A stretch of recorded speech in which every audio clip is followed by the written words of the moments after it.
tak apa itu organisma?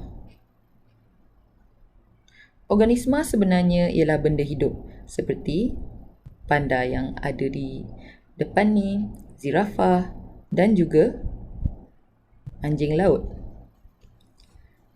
Sekali lagi, organisma bermaksud benda hidup. Jadi, bagaimanakah organisma boleh terbentuk?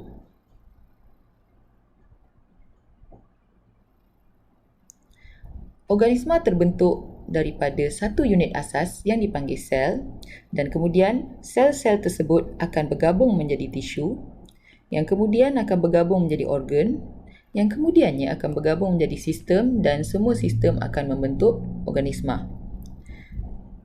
Sekali lagi, sel ialah seperti yang kita telah belajar. Di dalamnya terdapat banyak kerja-kerja yang penting seperti kilang mikroskopik, yang kemudian apabila satu sel bertemu satu sel yang lain, yang mempunyai fungsi yang sama, dia akan bergabung dan membentuk tisu. Kemudian tisu-tisu tersebut akan bergabung dan bekerjasama membentuk organ, yang kemudiannya organ dengan organ yang lain akan bergabung dan bekerja bersama untuk membentuk sistem, yang kemudian keseluruhan sistem apabila digabungkan akan membentuk organisma yang boleh berfungsi dengan baik.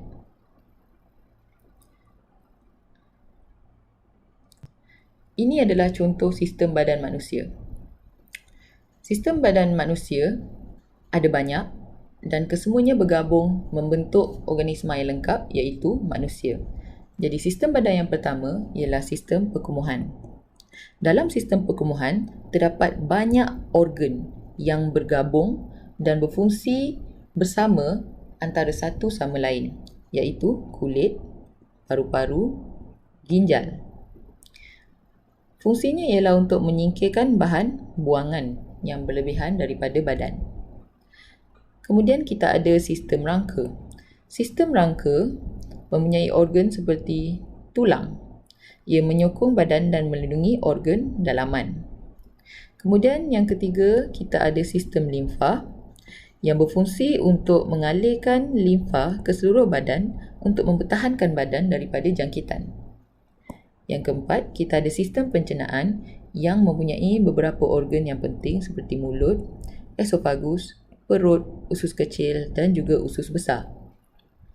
Ia berfungsi untuk mencernakan makanan dan membolehkan makanan tersebut diserap oleh badan. Kemudian yang kelima, kita ada sistem otot yang membantu dalam pergerakan. Yang keenam, sistem integumen, iaitu yang mengawal suhu badan. Kemudian kita ada sistem saraf yang berfungsi untuk membawa maklumat dalam bentuk impuls ataupun elektrik. Kemudian yang ke-8, sistem peredaran darah yang mengangkut oksigen, nutrien dan hormon. Kemudian yang ke-9, kita ada sistem respirasi yang berfungsi untuk mengambil oksigen dan mengeluarkan karbon dioksida daripada badan.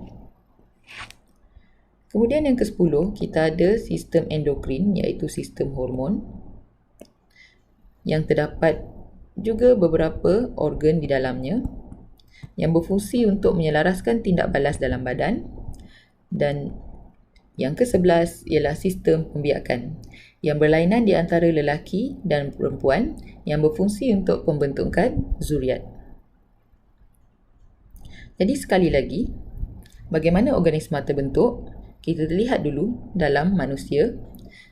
Organisma terbentuk daripada satu sel yang kemudian bergabung membentuk tisu, dan kemudian tisu tersebut bergabung dengan tisu yang lain untuk membentuk organ. Kemudian organ-organ ini bergabung untuk membentuk sistem, yang kemudian keseluruhan sistem tadi akan bergabung untuk membentuk satu organisma yang lengkap dan berfungsi.